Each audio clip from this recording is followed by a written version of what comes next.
Hello guys, তো welcome back to my channel. আশা করি তোমরা সকলে ভালো আছো আর আমিও খুব ভালো আছি। এটা হচ্ছে 7 দিনের ব্লগ। আমার সকাল সকাল ঘুম থেকে উঠে পুরো রেডি হয়ে গেছি, ব্যাগপত্র গুছিয়ে নিয়েছি। আর কালকে রাতে খুব বৃষ্টি হয়েছিল, দেখো রাস্তাগুলো কেমন ভিজে, প্রচণ্ড বৃষ্টি হয়েছিল। তো সকাল সকাল এখন আমরা যাচ্ছি সমুদ্রের ধারে, লাস্ট বার ঘুরে নেবো বলে। তো আমরা এখন দেখো সমুদ্রের ধারে চলেও এসেছি। দেখো এখনও প্রচণ্ড ভিড়। আমরা ভেবেছিলাম আজকে সকালবেলায় একবার লাস্ট বার চান করে নিয়ে তারপর যাব।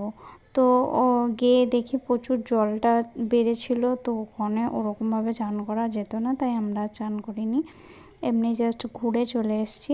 আর তখন সকালবেলায় হালকা হালকা বৃষ্টিও পড়ছিল, মেঘটা দেখো পুরো কালো হয়ে আছে, তো বৃষ্টিও হচ্ছিল, তাই কী করে চান করবো বলে আর চান টান করিনি, এমনি জাস্ট একটু ঘুরে চলে এসেছিলাম। হঠাৎ করে মধ্যেখানে বৃষ্টিটা একটু জোরে চলে এসেছিলো, তার জন্য আমি মাথাটা ঢাকা নিয়ে নিয়েছিলাম, তারপর আবার বৃষ্টিটা থেমে গেল। তো এখানে দেখো অনেকজন ছাতা নিয়ে দাঁড়িয়ে আছে, তারপর আমরাও একটু ওই দিকে গিয়ে একটু বসেছিলাম। আর আসার দিন কষ্ট হয়েছিল যেমন, যাওয়ার দিনও আমাদের তেমনই কষ্ট হয়েছে। তো এখানে আমরা দুজন বসে বসে নিমকি খাচ্ছিলাম, বেশ ভালোই লাগছিলো, মনে হচ্ছিলো এখানেই থেকে যাই, আর যাবো না। তো লাস্ট বার ভালো করে মন ভরে দেখে নিচ্ছে, আমার বর দেখো একভাবে তাকিয়ে রয়েছে। তো এখানে বসে বসে দুজন নিমকি খেলাম, তারপরে এরপর যাচ্ছি, কারণ আমাদের টাইম হয়ে গেছে, গিয়ে আবার কিছু প্যাকিংও করতে হবে, অর্ধেক কিছু বাকি আছে। তো এখানে দেখো রুমে চলে এসেছি, আমাদের পুরো সব প্যাকিং ডান, এরপর আমরা বেরিয়ে যাব। তো আমরা হেঁটে হেঁটেই স্টেশন চলে গেছি, এখানে স্টেশনেও চলেও এসেছি। আর আগের দিন রাতে বৃষ্টি হয়েছে, তারপরের দিন দেখো এত রোদ দিয়েছিল ধারণার বাইরে।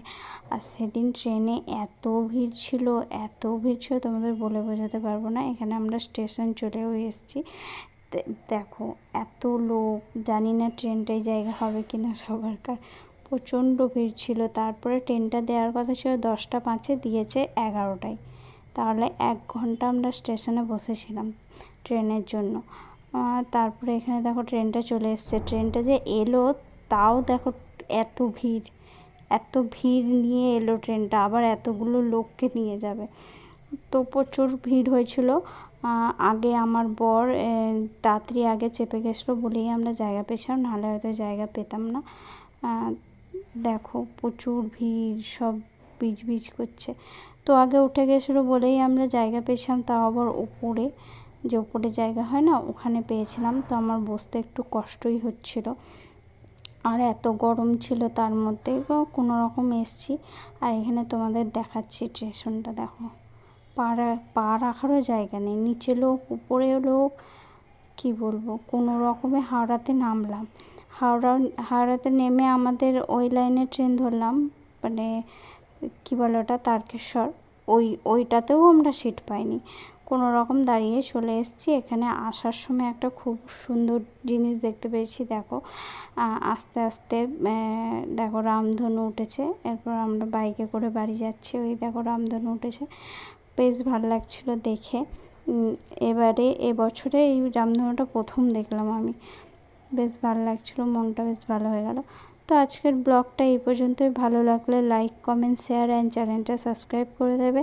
আর যারা ফেসবুক পেজ থেকে দেখছো তারা পেজটাকে ফলো করে দেবে। চলো বাই সবাইকে।